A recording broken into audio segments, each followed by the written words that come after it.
In this video, we shall get acquainted with the basic syntax of PHP language.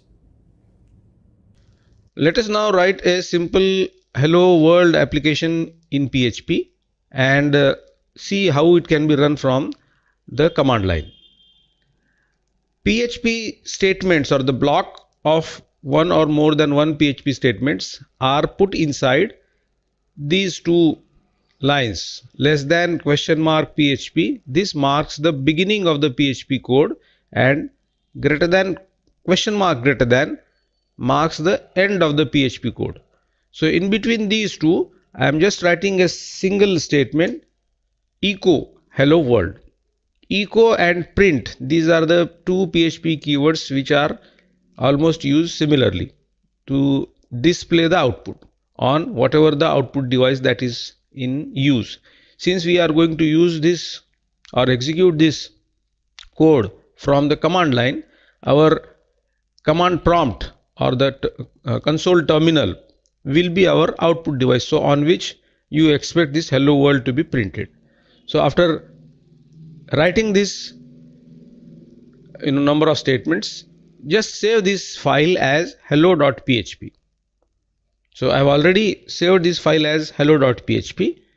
Now you open the command prompt and go into the directory in which this file has been saved. So this is the folder in which this hello.php is present. So before executing this script from the command line, you have to ensure that the php.exe, the PHP executable, the folder in which this php.exe is provided or present must be in the path of your operating system. So if it is already there, then all you have to do is to execute this hello.php from the command line by saying php hello.php. So what happens? The statements inside this PHP script will be executed. Incidentally, there is only one statement, echo hello world. So I should get the hello world message being printed. So that's how you can execute a PHP script from the command line. Okay. So this demonstration will show you how to execute a hello world application as a web page. So for that purpose, I have written this HTML code. Remember that any HTML code or HTML script can be saved as a PHP file. But if you want to include a certain PHP code or PHP instructions inside the HTML, then you have to use this line as the mark of beginning of the PHP block of statements, less than question mark and PHP. And in order to denote that the PHP script is over, it should be marked by the question mark greater than, inside which you can write as many as number of PHP statements as you want. Here I am just using one echo hello world, and this hello world is surrounded by the heading tag, right? And this page or this HTML script in which a PHP part is included is saved as hello.php on the document root of our PHP web server, PHP enabled web server. It may be XAMPP or it may be WAMP or it may be any web server that you may want to use. So write this script, save it in the folder which is marked or which is configured as the document root of your web server. Okay. Now after having done this, start your web server, call it as a local host because the name of the web server on your machine will anyway be called as localhost. If you want or if it is needed, configure your port number. Default port number is 80, but if it is already occupied by any other web server, change it to whatever you want. Particularly 8080 is the alternative port number that is used. Okay, so perform this, save this file, start your web server, and now open the browser and visit this page. So the web server is running. I am just giving the URL as localhost hello.php, I should get the hello world message. Remember that the script also carried a title as PHP test that is appearing here, and hello world echo hello world statement had a h1 tag used, so hello world is being displayed in the heading format. So this is how a hello world application executed as a web page that can be done using the web server that we are going to use. Okay. In this video, we shall see the web concepts as they are used in a PHP program. So what is the difference between the client side process and the server side process? That I will try to explain with the help of this example. This is a simple HTML code. I have saved this as webconcepts.php on the document root of my web server. This line is a plain HTML which uses the bold and paragraph tags. Okay, so this is a static text. Now this is the JavaScript code. When this part is executed by the browser, it will call this document.write function and return the value of the date function. What this will give you? It will give you the current date as present in the client's computer. On the browser is running on the computer which is the client, and what is the date as per the client's computer, that will be displayed. And after the execution of this code, the browser will encounter this. This is the embedded PHP code. So as soon as it encounters this PHP part will be executed by the server on the server. So what it will display? It will echo server's date is and the return value of this date function. Now this date will be as per the server's computer, as per the date that is stored inside the server's computer. Okay, so incidentally in this case, both the client script, that is the JavaScript code, and the PHP code are being executed by the same physical computer, but this is the browser which is the client and this is the local host which is the server. Okay, so you may not find the difference between the output of this date and this date, but suppose that this code is placed on a server and it is being accessed by a remote client. So therefore, and that remote client may be in a different time zone altogether. So in that case, this client date may show a different result and this server's date may show a different result. But in here now in our demonstration, both will be the same because both are executed on the local host. Okay, so what is the output of this program, that we will see. So there you go, the server is running and I have given the URL as webconcepts.php, client side and server side script. This is the HTML text that is being displayed. This is the output of that JavaScript that I was talking about, and this is the output of the PHP code. Okay, so remember that this may be different. If in the real server situation the code is hosted on a server and the client is somebody else which may be at different location, which may be having a different time zone, so this date reported and this date reported may be different in a real situation. But since we are using a local host, both are showing the same January 17, January 17. Okay, so that is the way in which client side script can be embedded inside HTML using JavaScript. Server side script is your PHP. In this video, we shall see how the input output operations are executed in the console mode for a PHP program. So console IO. So here we perform simple console input output operations using the fscanf and fprintf functions. This program can be run from the command prompt.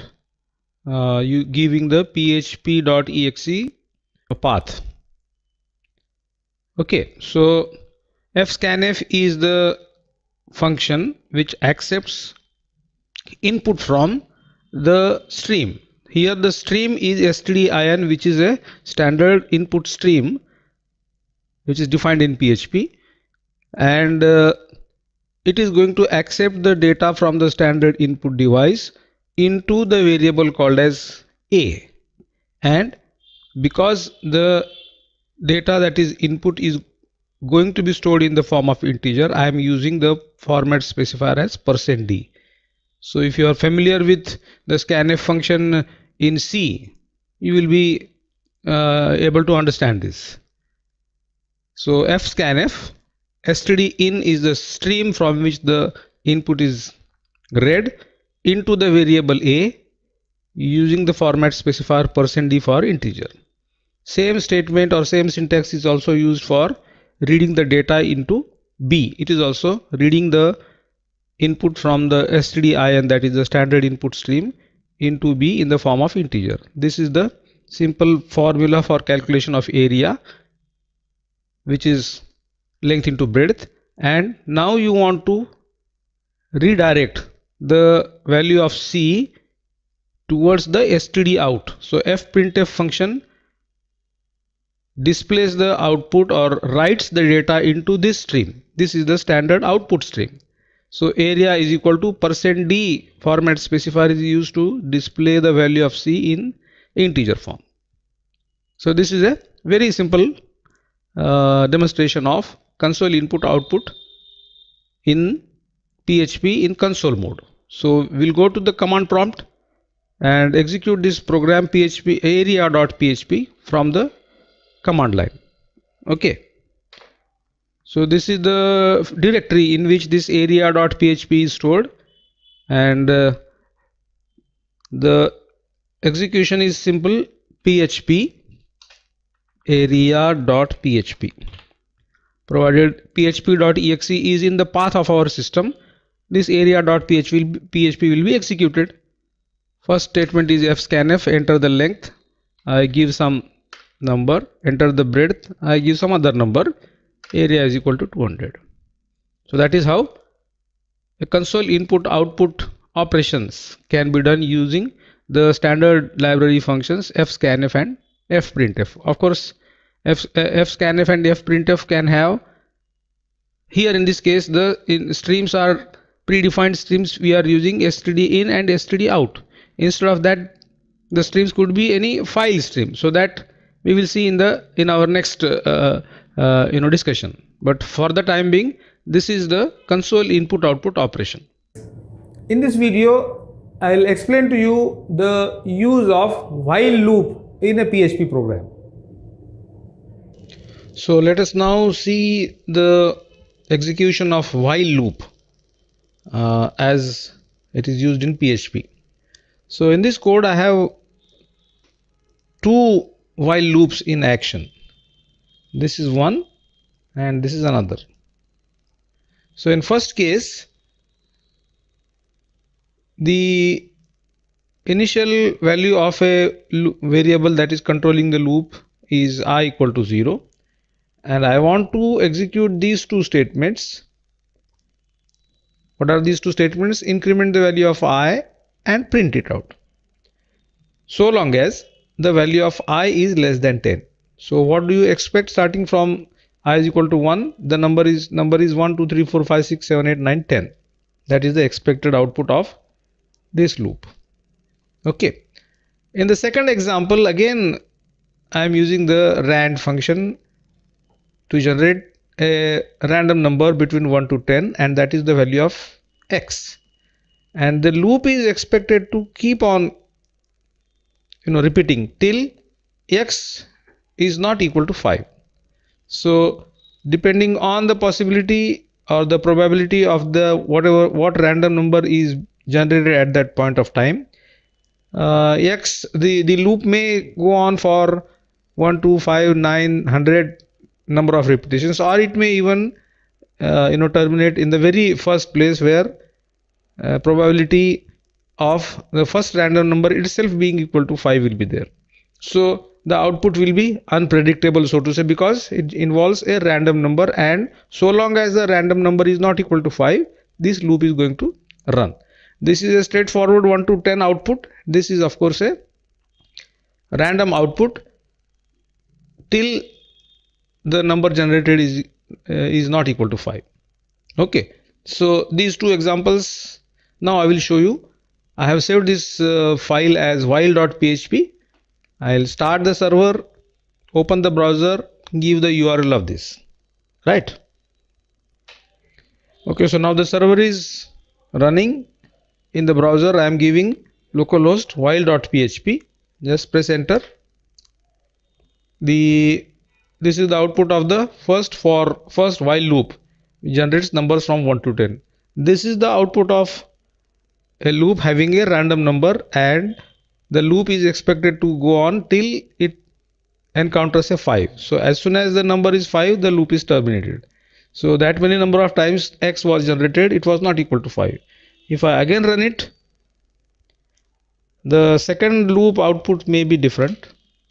See, only the second occurrence of a random number is equal to 5. So after the 2 iterations, the loop terminated. That can vary as see the first number itself is 5. So this is how the while loop behaves in a PHP script. This video explains to you the use of for loop in PHP. So in this PHP script, I will show you the use of for statement and for loop. And there are 3 different examples. With the help of each, I will show you the different ways in which the for statement is used.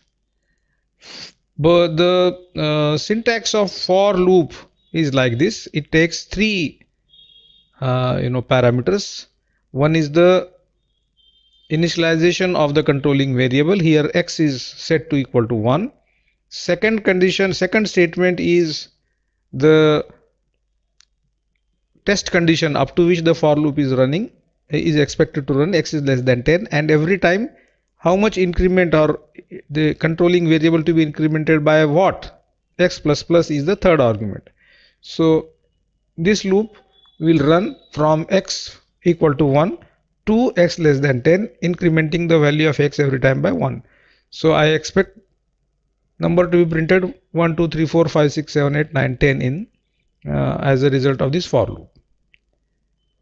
But you know that the 3 parameters of this for loop, or 3 clauses of this, not parameters, the clauses of the for loop, they are not mandatory as such. You can ignore even all of them I told you that even if all the arguments are not given, the for loop will become a infinite loop. Here in this case, what I am doing, I am setting the initial value of x is equal to 0. I am giving the test condition, and what is the test condition? I expect this for loop to go on till x not equal to 5, and I have not mentioned any value of the incrementing clause. Okay, and then inside the for loop there is a rand function which generates numbers, any random number from 1 to 10, and I have to print it. So every time when the loop runs, if it doesn't encounter x equal to 5, the loop will run. As soon as x printed value of x is equal to 5, this test condition will be false and the loop will stop. So how many iterations this for loop will do, that you never know. That depends on the random number. In what occurrence, or at which occurrence, or at which instance x will become 5, that is a random choice. So you will expect different output of this second for loop. The for loop is especially popular when you want to traverse the entire array. So array, of course, you will learn in one of the subsequent chapters, but here I am declaring a array ARR as an array. Array is a built-in function to create an array, and there are 5 elements. So if I run a for loop from x equal to 0 to 4, every time incrementing x by 1, I use this control variable x as the index of the array. So array of x, I'll print array of x every time. So array of 0, 1, 2, 3 and 4. So that means 10, 20, 30, 40, 50. These numbers are expected to be printed. Okay. So this is the simple for loop. This is a for loop in which the termination is decided by the random number, and this is the third for loop to traverse the array. Okay. So I have saved this file as forloop.php in the document root of my server. The web server will now start, and then in the local in the browser's address bar I will give the URL of this localhost forloop.php and see the result. So with the web server already running, in the browser I am giving forloop.php as the URL. There you see the three different outputs. This is the output of the first for loop from 1 to 10. This is the output of the second for loop in which a random number is to be generated, and if the random number encountered is equal to 5, the loop is going to terminate. This is the traversal of the array in which these 5 elements are there. This of course will be a variable output. Every time it may generate different number of values. So if I run it again, there you see the random number was encountered to be equal to 5 just at the second occurrence. That may change. This is the traditional or simple for loop 1 to 10. This is the array traversal. Okay. So that's how the for loop is used in a PHP script. In this video, we shall come to know about the MySQL API. Now for MySQL API, in order to display or demonstrate the use of MySQL API, this is the first example in which the procedural interface is used. And using the procedural functions, here I am showing you how you can display records by selecting the records from a table. So in other words, I want to execute the select star from employee query and display the result to see as to how many records are there.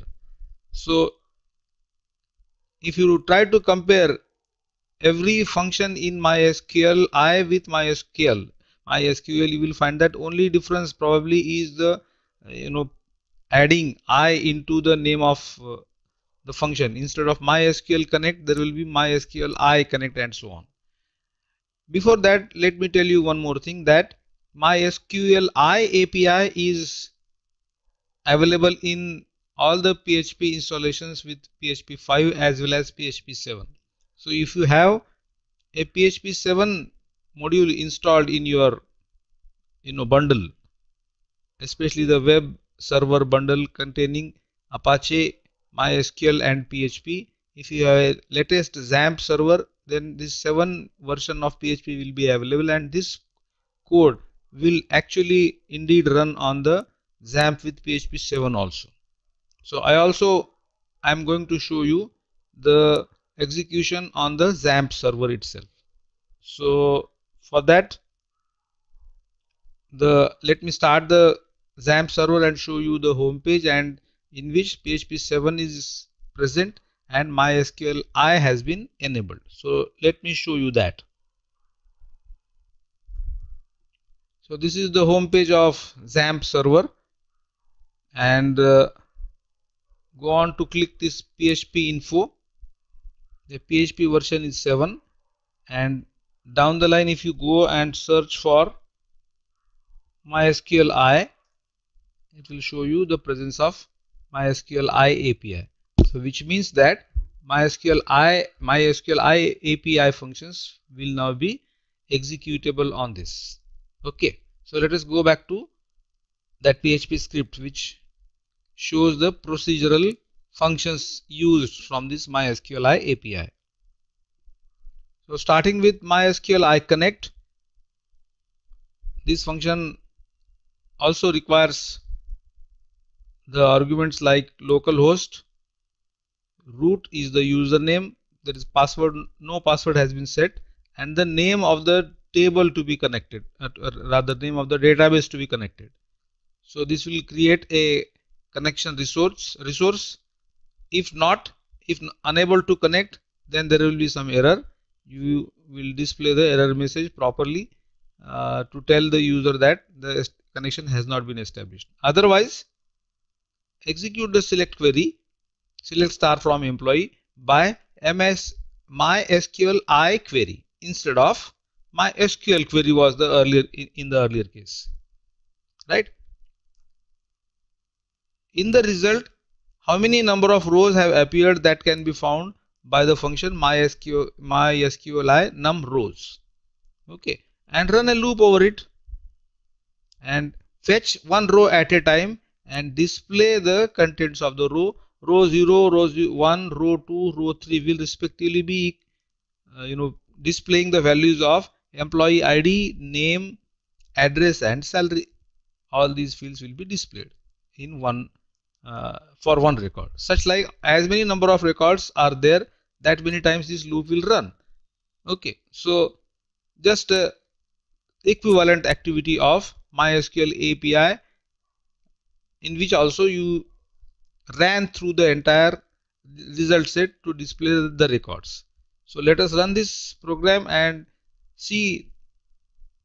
We now know that there are 2 records into it, or I wonder how many records are there. That many records will be displayed. Let us see how many records are there. So there are these 2 records in this employee table. We should be able to get the 2 records when we run our PHP script MySQL I.php. So let us run it.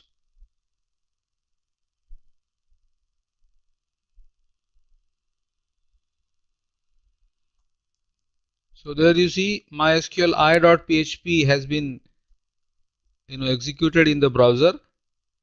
Employee ID 1, name Raju, address Nanded.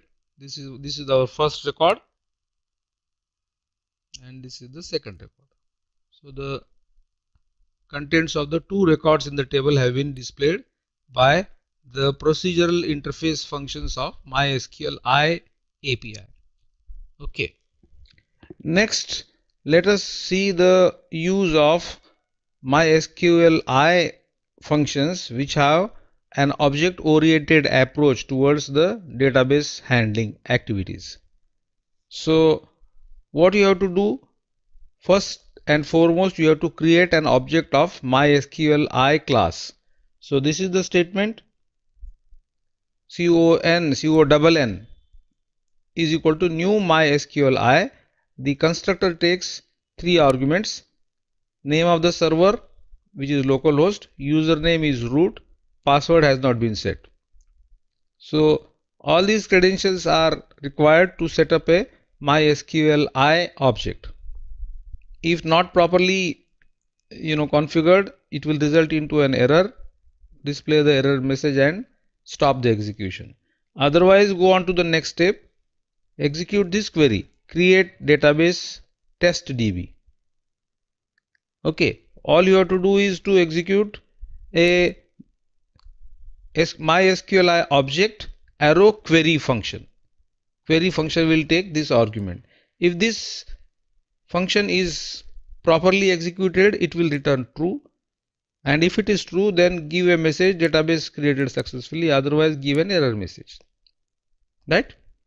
Next step is to select the newly created database by using the selectDB function of the MySQL I class, and then you have to run a query which will create a table.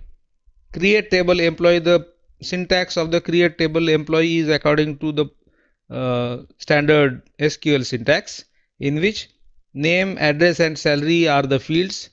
Their data type and size is mentioned along with the different constraints. In addition, this employee ID table field is also specified, which will be acting as a primary key. Again, query is executed by the query method or function inside the MySQLi class. If executed properly, the success message will be displayed, otherwise the error message will be displayed. And finally, you will have to execute an insert query. Insert into employee, these are the field names and these are the values. Execute the query. If success, give the success message, otherwise give the failure message.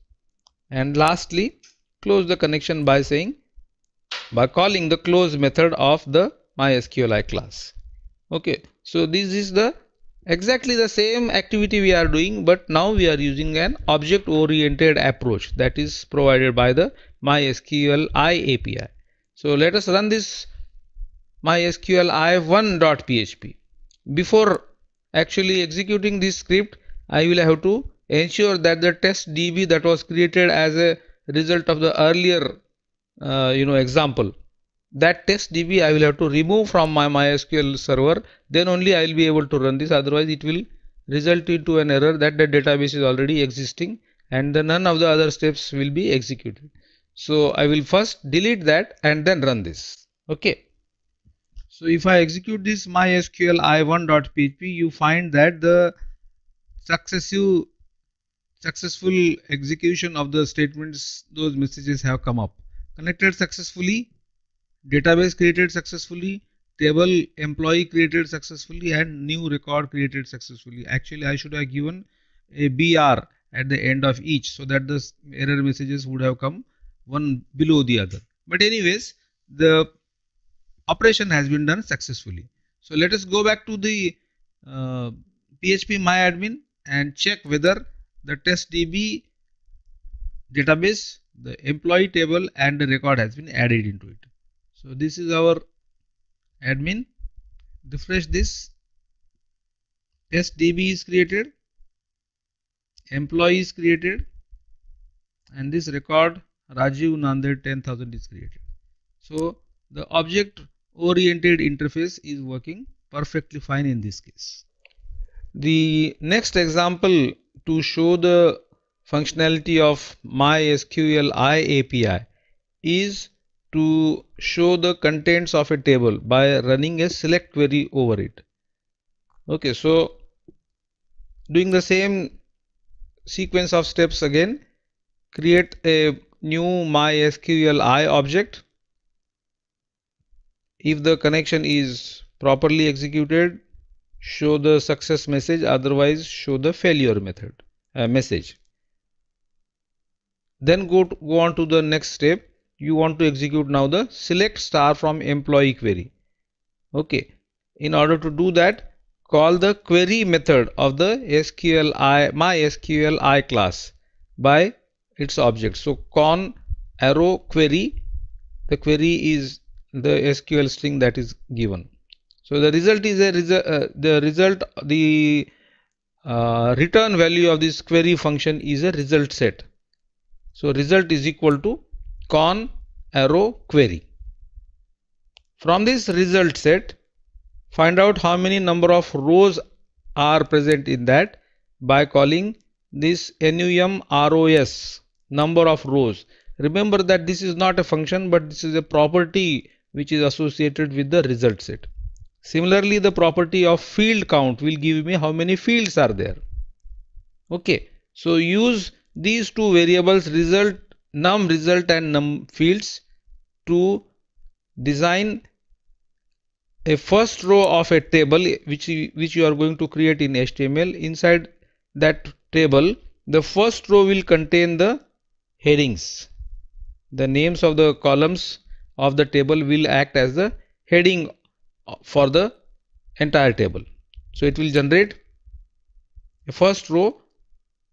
There is another function which is inside this MySQLi API is fetch field. So fetch field, result arrow fetch field name. What will it do? It will fetch the next field in the sequence and arrow name will give me the name. So that means what? First first result of this particular function will be emp id, then it will be emp name, emp address and emp salary. All those 4 field names will be placed into the 4 cells of the first row. So it will form the heading. And then using these 2 for loops, nested for loops, one outer loop going over from I is equal to 0 to num result. Num result is the number of rows, how many rows are there, and the inner for loop is going over for j is equal to 0 to num fields, how many fields are there. Okay, so using which every time when you access the row of j, what it will give, the each content of each row, each column corresponding to each row, fetch one row at a time. It will be an associative array called row. Row of j will give me row of 0, row of 1, row of 2, 3 and so on, as many number of fields are there. Those values will be put into the td tag of the row. So likewise, as many number of rows are there, as many number of rows will be added up to the HTML table, and finally close the table. So if you run this script, you should get a tabular representation of all the records in our employee table. Incidentally, in this table so far we have added only one record, so you should be seeing only one record displayed in the table. First row will be the headings and second row will be the one record that we added. Okay, so let us run this and verify our result.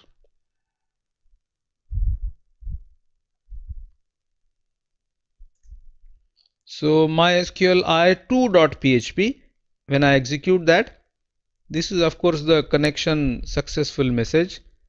Afterwards, a table is created or rendered by our PHP script, of which the first row is the names of the columns in that employee table, and the second row is the actual row in the employee table.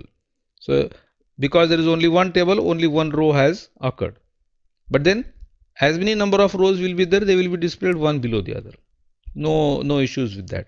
So that is a demonstration of both procedural interface as well as the object oriented interface of this MySQLi API. In this video, we will learn a very important feature of object oriented programming, which is called as inheritance. Okay. This example shows how you can establish inheritance between two PHP classes. In this PHP script, there are two classes that are defined. One is student and the other is engineering student, ENGG. Because this class, the design of this second class is going to be based upon the student class. You establish the association between these two by using the keyword extends. So the syntax is class engineering student extends students, class ENGG extends student. So as an effect, what will happen? The resources of the student class, which will be called as the parent class, they will be made available to the child class or the inherited class. So what are the resources in the parent class? That means the student class. So here I have declared 3 data members or member variables: name, age and marks. And they have been declared as protected. The access specifier is protected. As a result, what happens? All the protected members will become the protected members of the derived class or the inherited class. Okay. It has only one function, which is incidentally a constructor. Okay. So what happens? Whenever the object is created, the constructor is called automatically. That is the definition of constructor. So when the object is declared, whenever the object is declared, you will pass certain parameters to the constructor. So in PHP, there are 2 array functions. Remember that we have used these two functions earlier.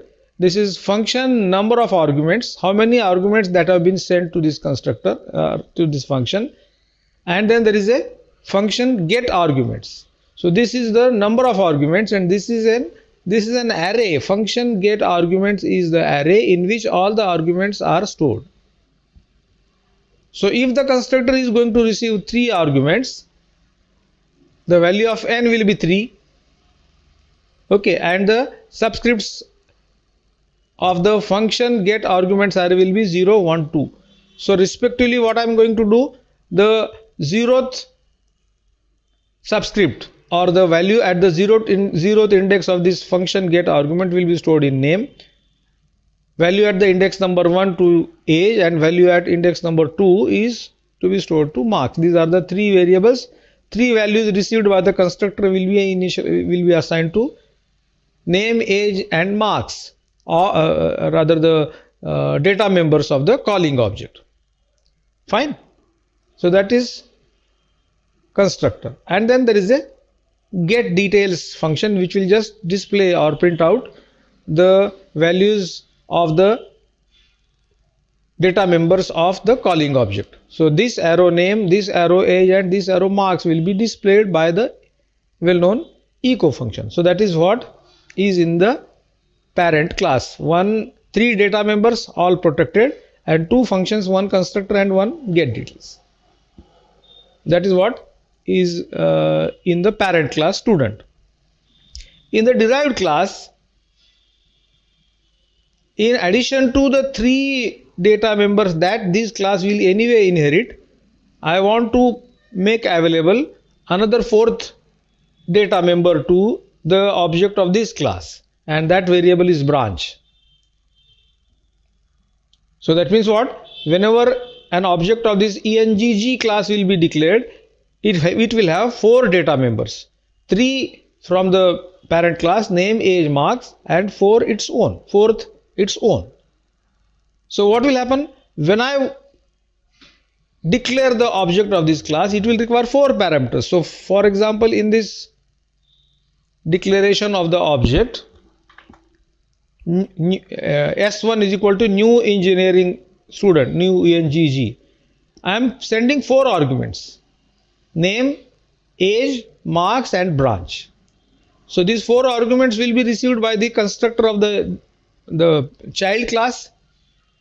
Function number of arguments will be 4, out of which the 3 arguments, all the arguments will be stored in the array function get arguments. Now it will have value at index number 0, 1, 2 and 3, out of which the values at index number 0, 1, 2, 0, 1 and 2, they will be used to call the constructor of the parent class. So the parent class constructor will take on the values of function get argument 0, 1, 2. So this constructor will be called, and the data members name, age, and marks will be initialized with the provided values. Okay, and then the remaining part of the child class constructor is to assign the 4th value in the array to the branch data member that is introduced in the child class itself. Okay, so you are calling a constructor from the constructor, you are calling a parent constructor from the child constructor. Okay, so that is the advantage of establishing the inheritance. Okay, and then there is a get details function also, which will in turn call the parent get details and print out the remaining data member branch. Incidentally, this is also an example of function overriding, because get details function was defined in the parent class, but it was having only this much of functionality. Now you want to extend the functionality of the child class get details. So therefore you are redefining it so that when the get details function is called by the object of the child class, this get details will be called. Incidentally, through or from inside that you are calling the parent get details class. That is a different issue, but this get details function has been overridden by the engineering class. So this is the simple implementation of our inheritance. Create an object of the child class, give parameters to it. Those parameters will be intercepted by the constructor, of which the first three will be passed on to the constructor of the parent class, and then you call the get details to just display all the data members of the calling object. Okay, so this is a simple demonstration of inheritance. Let us see the execution of this example. So the name of the script is inherit ex.php. This is the result. Name, age and marks, and the branch is CSC. That's how the result is displayed. Okay. So this is the example of inheritance. In this video, let us get acquainted with the idea of class and object and how it is created or how it is used in PHP language. Let us now put all these object-oriented programming principles in a practical example. The script that I have shown in front of you is called as bookclass.php, and it is placed on the document server of our web server. The name of the class is books, and in which two data members or member variables are defined as price and title, whereas there are a couple of member functions, of which this is a constructor. Remember that a constructor in PHP is having a name construct itself, which is having a prefix of double underscore. Okay, and the two arguments that the object is going to receive. For example, if this is the construction of the object of the books class, I am saying physics is equal to new books. How many arguments? Two arguments I am passing to the constructor. So the constructor will take two arguments. First argument is given to the title member variable of the class, and the second argument is given to the price. So this arrow title is equal to par1, that means parameter 1, and this price is equal to parameter 2. So this is the behavior of the constructor, right? Then there are some set and get functions which are called setters and getters. So set price will receive one parameter, and the received parameter is stored as the price variable, the value of the price variable of the object. So this price is equal to parameter. Similarly, there is a get price which will return the value of the price parameter, price member variable of the object. Similarly, there is a set title and get title. In addition to that, there is a get details method inside the class, which will just display the value of title and price of the calling object. Remember that this variable, a special variable called as this, stores the reference or the address of the calling object that we are going to use to fetch the value of the title and price of the calling object. So this is the entire class. Okay, now we are going to create three objects. Remember that in order to create a object, you have to use the new operator. So new books, physics is equal to new books. Two parameters, we have decided to send two parameters to assign the data to two member variables of the object. So this is the title, price. New books, maths is equal to new books, chemistry is equal to new books. So these are the three objects that are declared and initialized by the constructor. Just print out the values that have been stored in these two objects, call the get details function. So it will print the title and price associated with the physics object and chemistry object, as well as the maths object also. Okay, now I will call the set price method physics arrow set price. So this set price method will be called, and the value that is going to be passed is 25. So what happens? The 25 becomes the value of this pair parameter, and that will be assigned to this arrow price. Here this will refer to the physics object. So in effect, what is going to happen? Initially the value of the price member variable of the physics object was 10. Now it will be set to 25. Similarly, I am changing the title of the maths object. So I'll call the set title, and then just to verify, the changes are to be displayed by calling the get details. Then what I am doing is, there is a get price method I showed you, which will return the price of the calling object. So I am returning the price parameter of first object, second object and third object, and I am adding it into a variable total, and then I am printing it out.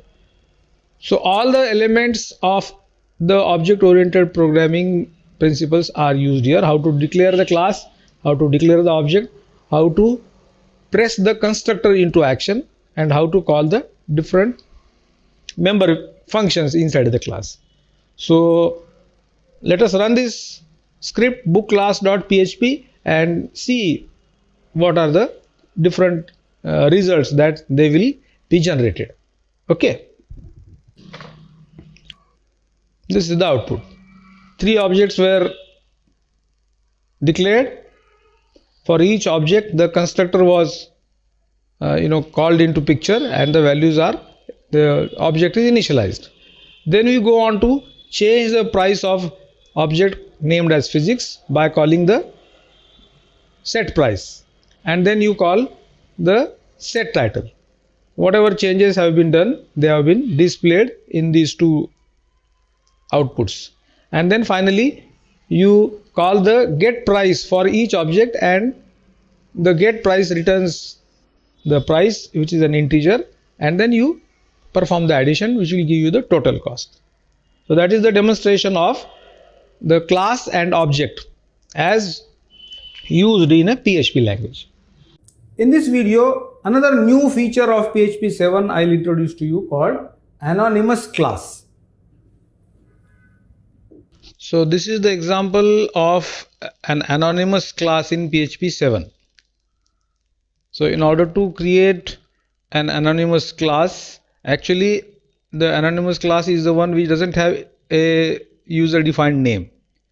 So you can directly create an object of a unnamed or anonymous class. So this is the object of that anonymous class, equal to new is the operator which will create a new object, class. This new class will create an unnamed sort of class, and in front of which this is 10, I want to pass on the value to its constructor. Okay, so inside the class I have one data member or variable member variable called as x. So private $x is my instance variable or member variable, in which in the same class this is a constructor. So the value that is passed here will become the value of this arrow x, so that means this x, and then there are 2 functions inside the nameless or anonymous class. One is add, other is subtract. So whatever argument that may have been passed to this add function, that and the value of x will be added and it will be returned. Same thing is with the subtraction. So let us now see what happens. This obj is the object of this class, which has this arrow x being set equal to 10. And if I call now obj arrow add, so this function will be called, because that this function is belonging to this object, and the value that is passed to that function is 20. So what will happen? This 20 will go to this y. This arrow x is anyway 10 because it is coming from the constructor. So 10 plus 20 will be the value of this variable result. Similarly, if I call this add arrow or obj arrow sub or subtract, so this function will be called, this 5 will become the value of y, this arrow x is instance at the time of instance creation, the value of x has been set to 10, so 10 minus 5 will be the value of this result. So that's how an anonymous class, a new feature in PHP 7, that can be constructed and used. So let us run this and see the result. So this is the URL anonymous.php in my browser. Result is addition is equal to 30, subtraction is equal to 5. Addition is, the first result is the call to the inner function add inside the anonymous class, and sub, that is for subtraction. In this video, we shall see the concept of cookies in a PHP web application.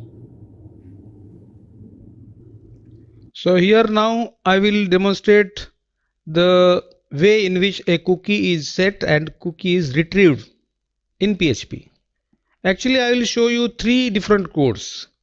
One is the HTML form, second is the PHP script which will set the cookie, and the third is the PHP script which will read back the cookies. So starting with the HTML form, the name of the HTML page is cookieform.html. All it has is a simple form in which two text elements are there, and the method is post. The form data is sent by using the post method to a PHP script called as setCookie.php. When you press the submit button, the data will be directed towards the setCookie.php. So what is there in the setCookie.php? This is that PHP script. So all we are doing is fetching the form data by using the $_post associative array. Remember that the HTML elements were having the names as name and age. So these are the keys. The values associated are retrieved and stored in the two variables name and age. So use those variables to set the cookie. The syntax of set cookie function is set cookie, the name of the cookie and the value. Okay, the name of the cookie and value. Here you are setting the time interval, the URL and the other parameters as explained in the earlier discussion. So those two cookies will be set. It will just give a message cookies are set, and then it will give you an hyperlink.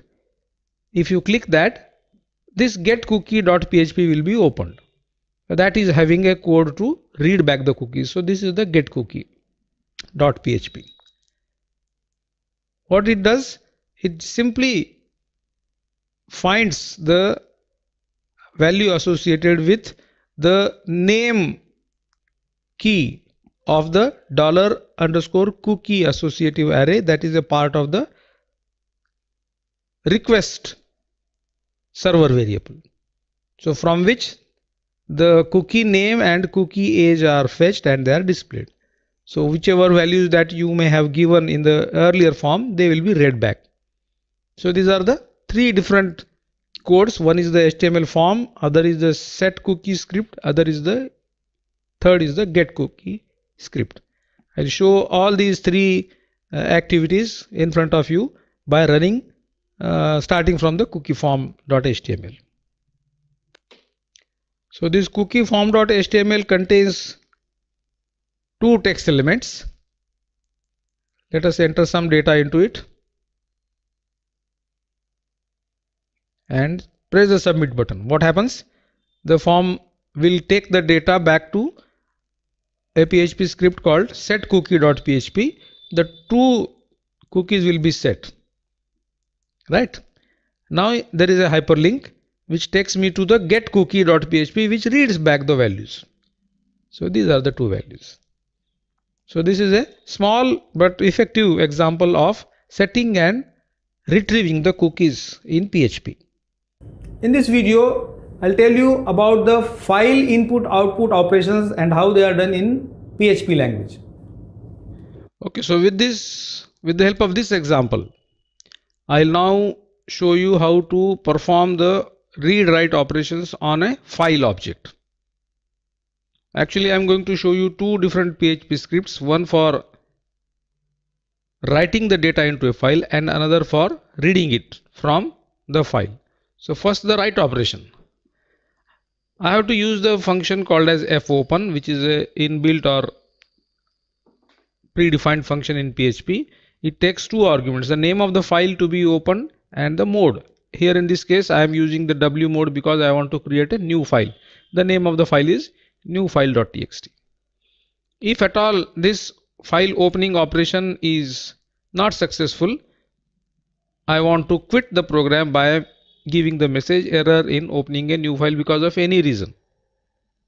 Okay, then the fwrite is a function which writes the data into the file. This file is a variable which refers to the file pointer of the open file. So fwrite function takes two arguments, the pointer to the file that is opened and the data to be written into. I am initializing this str variable with this string. Incidentally, if you remember, this is a here doc syntax of creating a multi-line string. So fwrite function will write this string into the file, the name of the file being newfile.txt.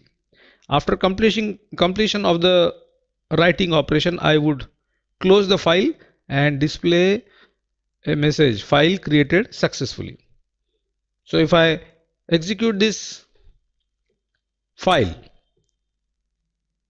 and go back to my document root folder of the server, then I should see a new file.txt created there.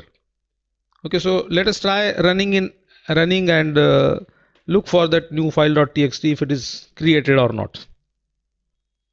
So I am giving this URL file write.php.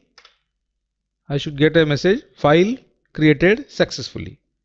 So let us go into the root document root folder and whether that file is created and whether it contains the data that we had written in our script.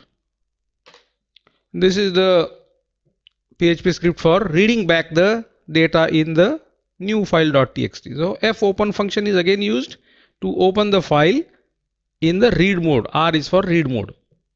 Again, this error checking mechanism I am using. If the file is unable to be opened, display an error message and exit. If it is successfully opened, then what I want to do, read one line at a time and display it. So fgetS is another file function which reads one string at a time from the pointer which is pointing towards this file that is open. So it will get one string from the file and display. Likewise, I want to keep on doing this till I reach the end of file. So feof is a function which detects the end of file. So while not fof file, that means what? Till the time there is data or there are lines in the file, keep on reading and displaying. As soon as the end of file is encountered, this loop will terminate, file will be closed. So if we run this, we should get back the data that was written. This is first line, second line, third line, etc. Read back from it and displayed on the browser. So let us try this also. So I am entering the URL as file read.php and if I enter it, this was the data in it. This is the first line, second line, third line.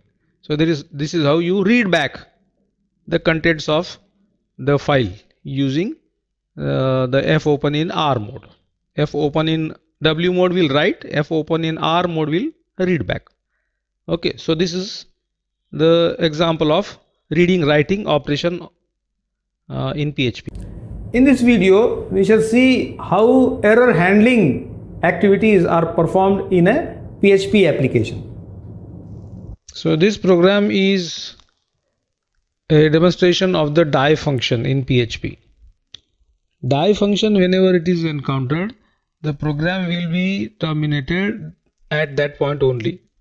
The rest of the program will not be executed. And the die function optionally takes a string argument, which is the message to be displayed and conveyed to the user the reason of the program being terminated. So for example, here die in the bracket in front of die, I am writing file not found. So if the die function will be executed, it will display the file not found message and then it will terminate. In this program, I am using a function called as file exists. This is a library or built-in function in PHP which tests whether this file name test.txt is present in the current path or not. If it is not present, that means not file exists will be true. If it is true, then the die function will be executed. It will display file not found with a message and the rest of the program will not be executed. If on the other hand, if this file is present, then this not file exists will not be true. So the else part will be executed. The given file will be opened using the fopen function. Message displayed will be opened file successfully. If at all there are any more statements, those will be executed in the sequence. So that's how the die function will be used. Depending on whether the given file is present or not, the file will be either opened successfully or the die function will execute and the termination of the program will take place. So let us run this script and test for ourselves. This program is saved in the document root of the server. If at all there is a test.txt file in that folder, it will be opened. Otherwise, file not found message will be displayed by the die function. Okay, so let us see. So I am now entering this die.php URL. The file is not found, obviously, because the test.txt is not present in that htdocs folder. Okay, so let me now change do the certain changes in the program and give the file name which is some file name which is already present. So if I give that file name, then instead of file not found, I should get a file opened message. Okay, so let me go to that script, change the test.txt to something which is present. Okay, so I have changed it to new file.txt. The file is already present in the document root. So after doing these changes, let us go back to the browser and execute this and see that the message. So I'll just refresh this page and the message will be opened file successfully. That is because the new file.txt is indeed present in the given folder. So that is how the die function can be effectively used to handle the errors. Instead of the unilateral die function, you can also define a custom error handler. So let us now see how a custom error handler function can be used in a PHP script. To set a particular user defined function as an error handler, you have to use a function called as set error handler. This is the name of the function, handle error, which will be eventually handling the error if at all it is created or it creeps up into the program. So this error handler function has been defined to accept two arguments. One is the error error number, and error string. Right. So if at all in the rest of the program any error occurs, then this handle error function will be executed, and it will receive two arguments, the error number and the description of the error called as error string. So if whenever this function is executed, it will print this error number followed by the variable value of the variable error no and error string. Additionally, it will execute or rather echo the message terminating the PHP script, and the program execution we anyway want the program to be terminated there, so you use the die. Okay, so this is the handler function defined, this one, and it has been set or designated to handle the error situation. Now in the rest of the code, what I am trying to do is I am trying to open fopen is the function which opens a file in the read mode. If it is successful, then the success message will be displayed. If it is not there at all, then obviously PHP is going to throw an error, and we have already said that a particular function is going to handle the errors. So the control of the program will be directly handed over to this function. It will print the error message and stop. And at the top of the script, we have used a function called as error reporting. That error reporting function will decide what type of errors will be reported. So we have seen that there are different error levels. There are warning, there is error, there is notice, etc. So error means all those errors which are of the type error, those will be reported. Whenever that type of error will be generated, the handle error function will be executed, and that will print the error message. So let us run this script. Not present, the name itself suggests that the file is not physically the file is not present. So you expect the error message to be printed, error number, error string, and terminating the script, etc. Okay, so let us see.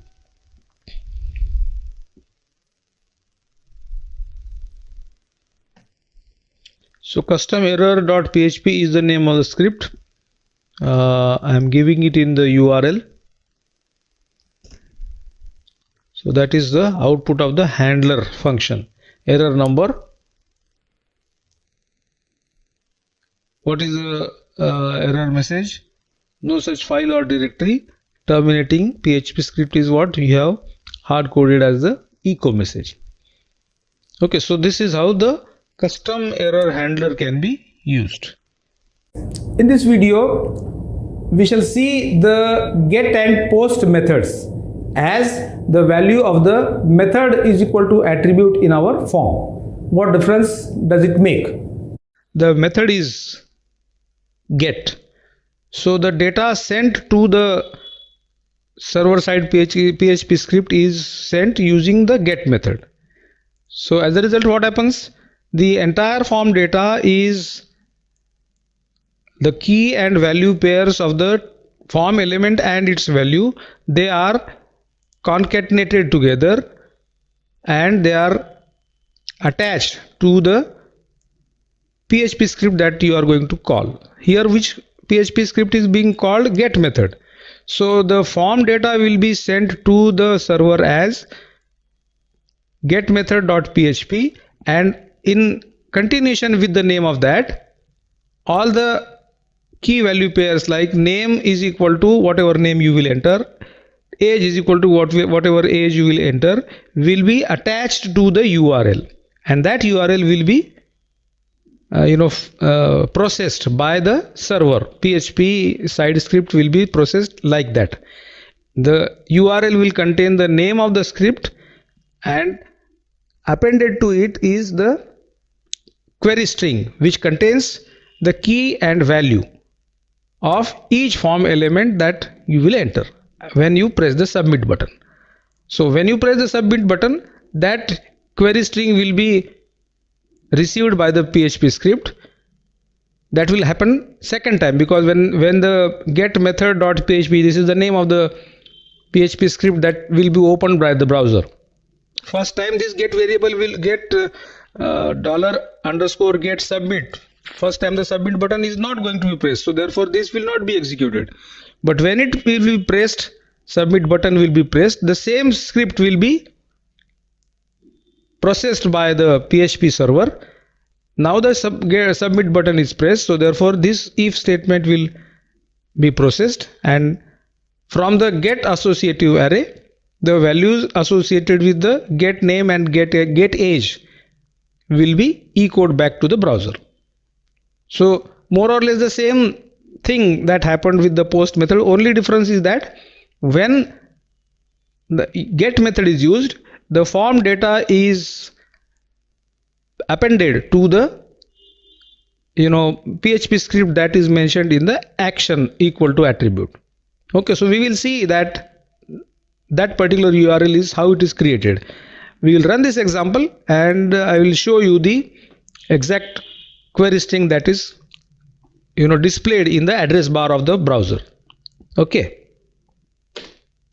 so I open this get method.php in my browser.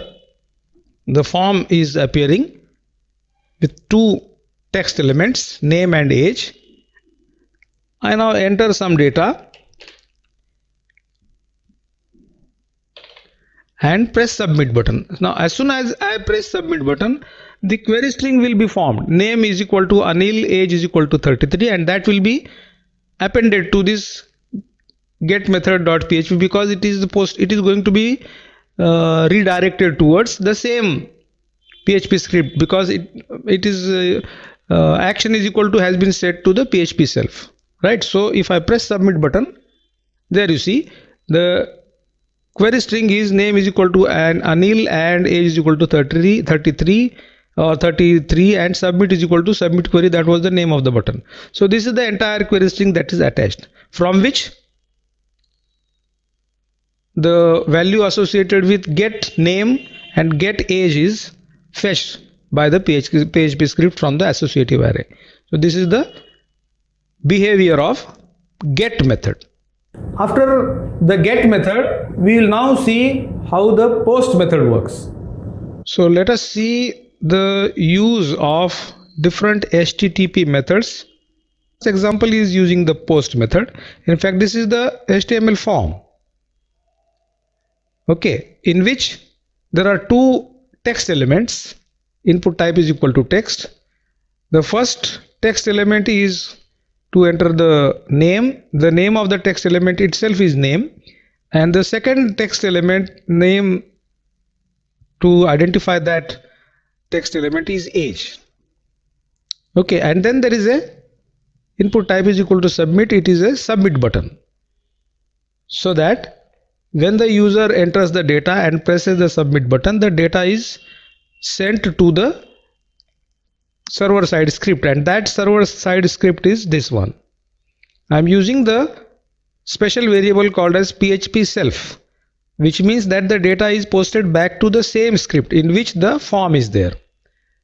Okay, so when this form is opened in the browser for the first time, the submit button is not pressed, so therefore this condition is not true, and therefore this PHP script will not be executed and the form will be displayed. But when the data is entered and submit button is pressed, that means what?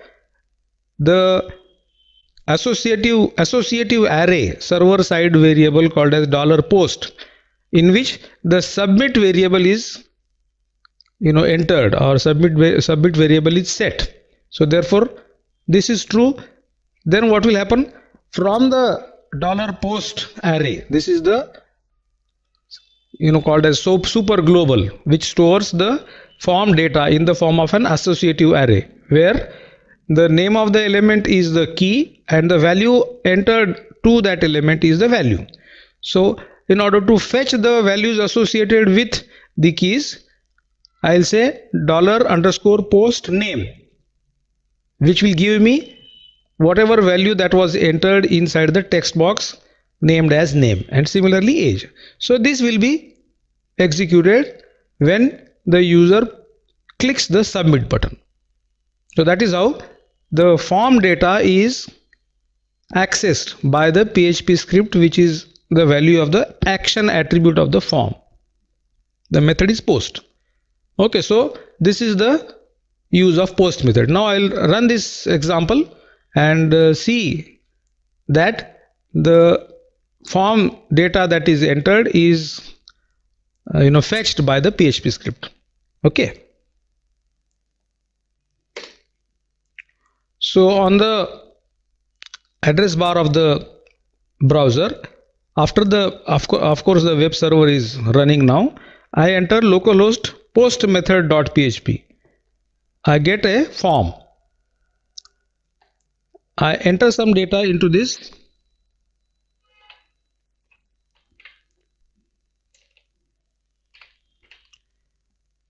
And some age. If I press submit button, then what is going to happen? The action attribute is redirected towards the same post method.php because of the PHP self variable. This data will be sent as the data in the post $_post associative array, and from which the key and value, using the key, the values are fetched and they are echoed back to the browser. So this is the output. So this is how the form data is sent to the PHP script by using the post method. The use of post and get method we have seen. There is another way of using or processing the form data on the server side, that is by using the $_request variable. That is another super global that is maintained by the server. Another way of processing the form data on the server side script is using the request associative array.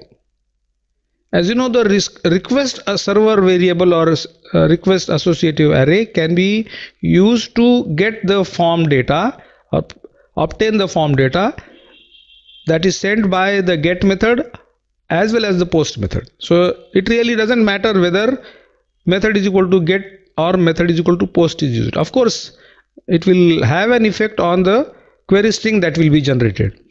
But then, as far as the fetching of the data from the form is concerned, all you have to do is use the associative array called as request. So request name will give me whatever the user has entered in the first text element, and request age will give me whatever the user has entered in the age text element. After the submit button is pressed, first when this request method.php is displayed by the browser on the first time, obviously because the button has not been yet pressed, so this condition will fail. This will not be echoed. Instead, the form will be displayed. After entering the data, if you press submit button, because the data is going to be posted to the same page again, because I am using PHP self as the action attribute of the form. Second time around, this condition will be true, and therefore these two lines will be echoed. Welcome the value of the name element in the form, and age element in the form will be displayed, and this will not be displayed second time because it is exiting from the if condition. Okay, so more or less the same thing that happened in the post or get method. The same thing, same data can be fetched using the request variable also, that we shall see now. So for first time I am running this example with the method is equal to get. Okay, so the request method.php is opened in the browser, localhost request method.php. The same form is created. I will now enter some data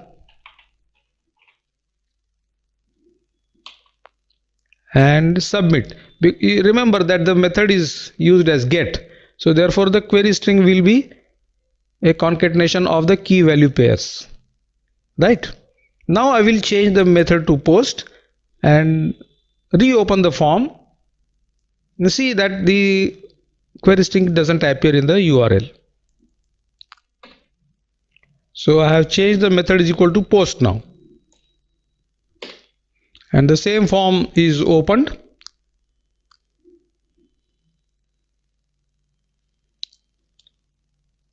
And now if I press the submit button, because the data is posted, sent by the post method, the query string will not appear here, but the data of the query string can be fetched from the request server variable as before, where you see the data can be fetched. So these are the three different ways in which the form data can be processed by the server side PHP script using post method, get method, or request variable, right? In this video, let us have a look at another new PHP 7 feature called CSPRNG. What is this CSPRNG? Stands for Cryptographically Secure Pseudo Random Number Generator. So this program uses two new functions that are introduced by PHP 7, and the purpose of these two functions is to generate random numbers which are secure for cryptography. So cryptographically secure pseudo random number generators. These are the two functions. One is random bytes and another is random int. So the random bytes function generates a sequence of bytes randomly up to 5 number of bytes. Okay, and that string of 5 bytes is stored in this variable.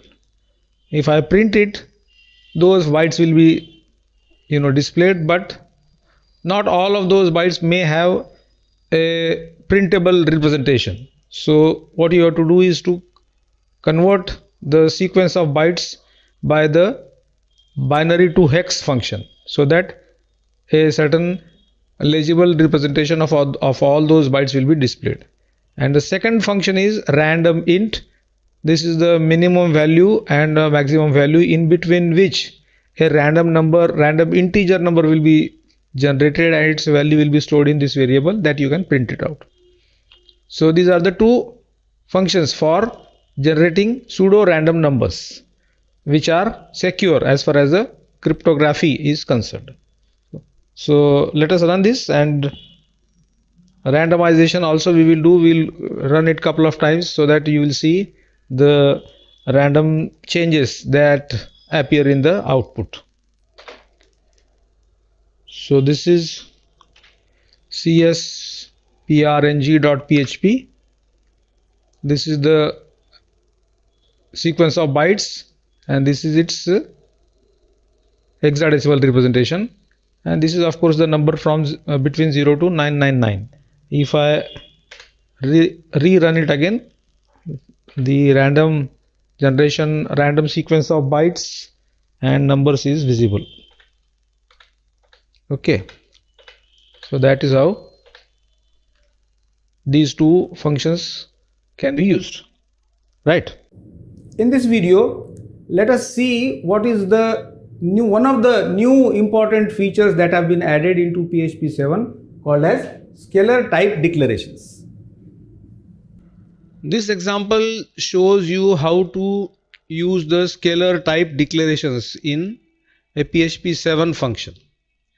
Scalar type declaration is a new feature that is added to PHP in its PHP 7 version. So using this feature, you can actually declare the data type of the formal arguments to a particular function. For example, here I have declared a function called as average, which is designed to calculate the average of two arguments that are sent to it by the calling environment. So the first argument will become x, second value will become y, and it will calculate the average and return. but I want to ensure that these two arguments are integer. So therefore, to prefix the two arguments, I have used integer int $x and int $y. So that will ensure that the two variables or two arguments that this x and y receive, they will be integer. So also I also have specified what is the return type of the return value of the function. So that is defined by this int, which is given after the name of the function, give a colon and specify the return type, and then the body of the function will be written. Okay, so these are the scalar type declarations of the arguments, and this is the scalar type declaration of the return value. So the execution is simple. Just call the average function giving the two values. They will be picked up by x and y, and then the value will be returned, the average will be returned. So this is fairly straightforward as it was in case of the PHP 5. So let me just execute this function and verify it. Okay, so I'm just starting the program by giving the URL in the browser, scalar type.php, average is equal to 15. So this is as per expectation. What we shall see is how the PHP program will behave if the data types are not integer. So for example, out of these 10, 20, 120 if I make as a string, then what happens? So here what I have done, I have given the two arguments to this average function, as one is 10 integer, the other is 20, it is not 20. So when this function is executed, how does the scalar type declaration have an effect on the actual execution? Now this scalar type declaration is implemented in two ways. One is called as the coercive mode and the other is called as the strict mode. So the coercion means what? This 20 will be automatically converted into a corresponding integer value by the PHP engine. So therefore, even if the string, this is a string, inverted comma means it is a string, but because it contains a digit characters, 20 will be converted into 20. They will be given to the y variable, and the result will be the return value, which is equal to 15, as was the case earlier. So even if I make it as within inverted commas 20, I'm going to get the same result. Let us see. So even after changing the second argument to string, the same result is displayed. So that is called as the coercive mode of scalar type declaration.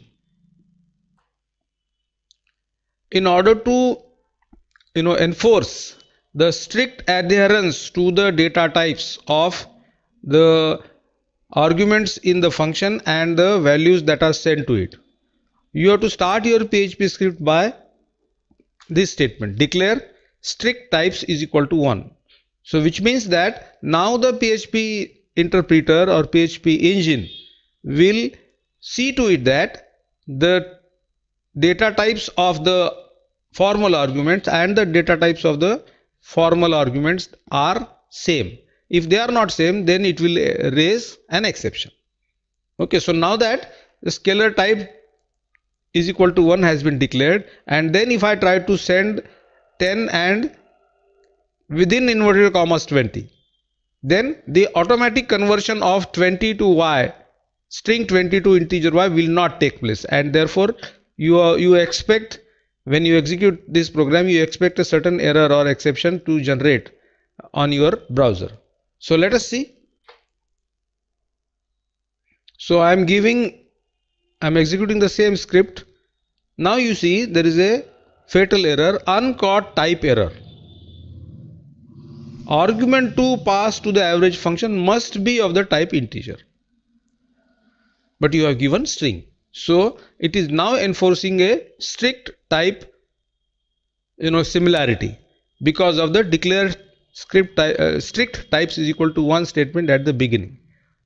Okay, so if I again go back to the code and change that inverted comma 202 back to 20, now the program will behave properly. Change it to normal 20 instead of the string 20 and re-execute this script. You should get average is equal to 15. Now this scalar type enforcement, either in the coercive way or in the strict mode, can also be applied to the return value also. So if I now change this formula of calculation of value to something like this. So what happens? The division of this x plus y divided by a certain float value will be a float. That means this value variable will contain a certain float, but you are mentioning that the return value of this function is an integer. And now that the declaration of strict types is enabled, declare strict types is equal to 1, this will not be allowed. Why? Because the function returns a value which is not integer. So therefore when you try to execute this, it will again give a fatal error saying that the integer value or the return value of the function is not integer. Okay, so let us now again run the program. So with the changes in the return value type, if I try to run, again it is giving an uncaught type error. Return value of the integer average function must be integer. It is returning a float and that is not allowed. So that is how the scalar type declaration can be coercively enforced or strictly enforced. In this video, we shall see another new feature of PHP 7 called as null coalescing operator. So another new feature of this PHP 7 is this coalescing operator, that we will now put it into practical use. What this operator does is it verifies whether a particular variable is set or not. If it is set, actually this double question mark is called as a coalescing operator or coalesce operator. There are two operands, one on the either side of this double question mark. The first operand is the one which you want the one which you want to verify whether it is being set or not. And if it is not set, or if it is set, then this expression will be returned, otherwise this expression will be returned. If it is set, then the set variable will be returned to user, otherwise this string will be returned to the variable called user.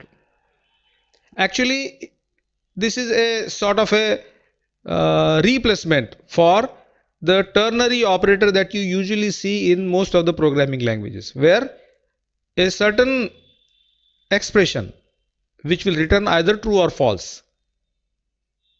After this expression, this question mark is used, and after the question mark, two operands are given separated by the column. If this logical expression is true, the first operand is returned, otherwise the second operator is returned.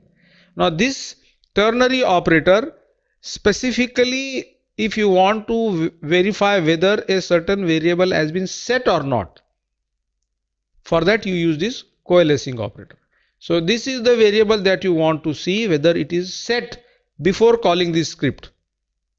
If set, then that set variable itself will be the value of the variable called user. If not, then this string will be the value of the user. Okay, so if I call this script coalesce.php directly in the browser, there is no question of this script being called by a certain client side HTML script which may be containing a form, etc. So there is no question of this user variable being set. If it is not set, then it will display the not passed as the value of user, and it will be displaying username not passed. So also the output of the ternary operator. But if I create a form and in which a form element named as user is there, and then there is a action parameter or action attribute of that form set to this coalesce.php, then obviously what will happen, this user form element will be set. So $get user will be having a certain value which will be provided by the form. So therefore this will be true. So therefore user will be equal to the name of the user that you may have entered in the form. So you will get the output as username is equal to XYZ, say for example. Okay, so this behavior of coalescing operator now we shall see by running this example. I will open the browser. First I will call this script directly, and then I will call this script through a certain HTML form. Okay. So here this PHP script is opened, and as soon as I execute, username not passed. This is the output of the coalescing operator, and this is the equivalent output of the ternary operator. Okay, now what I will do, I will open a form like this. Okay, and this text box is named as user. So if I type something here, press submit button, this coalesce.php script will be executed. It will have within the get server side variable or server side associative array, so to say, it will have a the value for the get user, and therefore it will retrieve or obtain that XYZ as the value of the user variable in that script, and it will print that. That's it. This is the output of the coalescing operator. This is the output of the ternary operator. So this confirms the behavior of the coalescing operator in PHP. In this video, we will come to know about the spaceship operator, one of the new features of PHP 7. So let me explain the use of spaceship operator. This one is the new operator that is introduced in PHP 7. You can think of this spaceship operator as a two-way comparison operator, and the symbol of this operator is less than, greater than, and less than, equal to, and greater than. So normally the comparison operators are returning either true or false, but this operator, the spaceship operator, returns three values. If the two operands on the either side of this operator are equal, then it returns 0. If the first operand is greater than the other, then it returns 1. On the other hand, if the first operand is less than the other, the second one, it returns -1. So the three possible return values are 1, 0, -1. 1 if the first operand is greater, 0 both are equal, and -1 if the second operand is greater. So here I am demonstrating a few examples of the usage of this operator. So first expression compares 5 with 10 by 2. First operand is 5, second operand is 10 by 2. So incidentally, these two operands are going to be the same, so this should return 0. So what should be the output of the first line? 5 spaceship 10 by 2 equal to 0. Second expression is 5 spaceship 10 upon 2.1. So this is going to be something like for sure this will be less than 5. So this will be greater, this will be less, so you expect this to return 1. Okay, because 10 upon 2.1, that means the division will always be less than 5. Third expression is 3.142 spaceship 22 upon 7. So this is a well-known pi mathematical constant. Its value is 3.142 and a few more digits after this 3.142. So which means that this is always going to be less than this. The actual value of 22 upon 7 will be more by this, by a certain 0.000 something. So you expect this to be greater, so that means you expect -1. Similarly, I am using or performing the spaceship of a substring of hello world with hello. So substring hello world 05 will separate hello. So in a way the left operand is going to be hello and the right operand is also hello. So therefore both are equal. So you expect this to be equal to 0. Okay. So using the spaceship operator with numbers, integers, float and strings. These three examples are used in this in this code. So let us run this and verify the result of the spaceship operator in use. So this is the spaceship.php. The result is 5 spaceship 10 by 2 is 0. 5 spaceship 10 by 2.1 is 1, as I told you, because 5 will be greater. 3.142 spaceship 22 upon 7 is -1, and spaceship between hello world and hello is going to be 0 because both are same. Okay, so this is the confirmation of the behavior of this new operator in PHP 7. In this video, we shall see the principle of polymorphism is executed in PHP.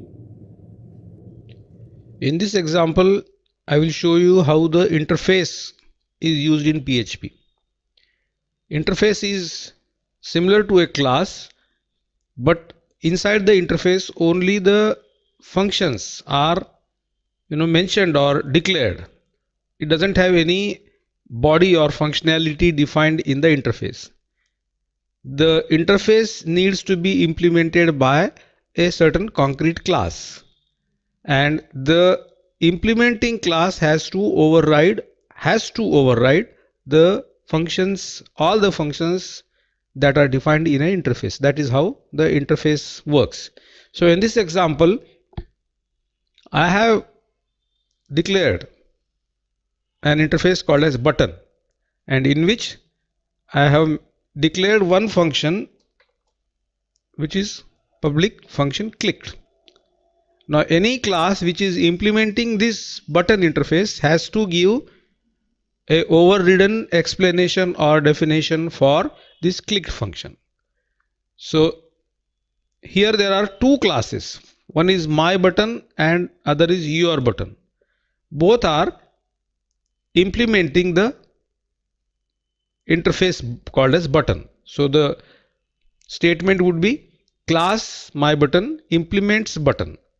So as soon as this my button class is used to implement the button, the responsibility of the my button class is to give the definition to the method or function inside the interface. So clicked method has been defined. What is the definition or what is the functionality of this clicked function inside my button? It will just print out a message my button clicked. So also there is a your button class which also implements button. So therefore it also has to define the functionality of the clicked function which is in the button interface. So what does it do? It prints out another different message, your button is clicked. Okay. So now in order to use the functionality, create an object of my button class and your button class. B1 is equal to new my button, B2 is equal to new your button. If both the objects are used to call the clicked function, what this will do? The implemented function will be executed. The base interface has a clicked function which will be or which has been implemented by the my button as this function. So b1 dot click, b1 arrow clicked will print my button clicked. and so also B2 arrow clicked should print the your button clicked message. So that's how the interface works in case of the PHP. Another use of interface in PHP is to give a sort of multiple inheritance scenario, because multiple inheritance, deriving or inheriting a class from more than one classes is not allowed. So the way around is to use the interface and implementing them. You can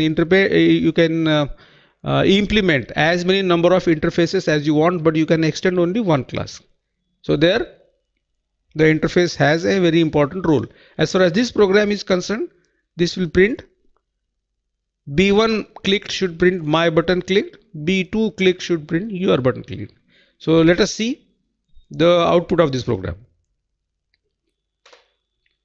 So in the browser, I am giving the URL as localhost interface.php. I should see the two echo messages. My button clicked. It is the output of the my button class calling the click function, and your button clicked output for the your button class calling the click function again. So that's how the interface is implemented by the derived classes. Okay. With the help of this example, we shall learn to use an abstract class in a PHP program. What is an abstract class? It is a class which is only used to inherit a class from it. It can be used only as a parent class. In other words, you cannot declare an object of the class which is declared as abstract. Okay, so you have declared a class shape as an abstract class, from which you are having a rectangle class, and also I have a circle class which extends the shape class. And then you can have the objects of the derived classes. You have a R1 is equal to new rectangle, C1 is equal to new circle. So you can have an object of the inherited class, but you cannot have the object of the parent class, which is an abstract class. One more thing, the abstract class may have some normal methods and some abstract methods. The abstract method will not have any body. It will have only a declaration. So likewise, abstract protected function area, there is no body, there is no bracket like this, or in which there are no statements. So it is somewhat similar to what the interface does. Okay, but when the abstract class is used as a parent class for extension, then now the abstract method that has been declared in the abstract class must be implemented in the inherited class. So here the rectangle class is extending the abstract shape. So therefore, because this function does not have any body, this rectangle class has to provide the body to the function called as area. So in addition to this overridden implementation of area function, rectangle class is designed to have two member variables L and B. These two member variables will be initialized by the constructor, and they will be used to calculate the area. On the similar lines, there is a circle class also, which also extends the shape. So therefore, the circle class also has the responsibility to override the abstract function in the abstract class. What it is doing? It is just calculating the pi r square of the radius that is given. Okay, so at the execution end, you have a rectangle class R1 is equal to new rectangle length and breadth. The constructor will initialize the object, call the area function. What happens? The area abstraction or abstracted area is present in the abstract class, but its overridden version is present in the rectangle class. That will be executed. It will calculate the area 10 into 20. That will be the result of area of rectangle. On the similar lines, there is a circle object whose radius is given as 10. The corresponding area function will be called up, and it will calculate the area of circle pi r square. R into R is 100 into 3.14, whatever the value will be displayed, that will be the area of the circle. So this is how the abstract class is used as the base or parent class for the subsequent child classes or derived classes. So let us see the output of this program. So the URL for this script is abstraction.php localhost abstraction.php. You should get area of rectangle and area of circle as per the execution of the overridden area function in both of these two classes. So that is how the abstraction principle of abstraction is executed in a PHP script.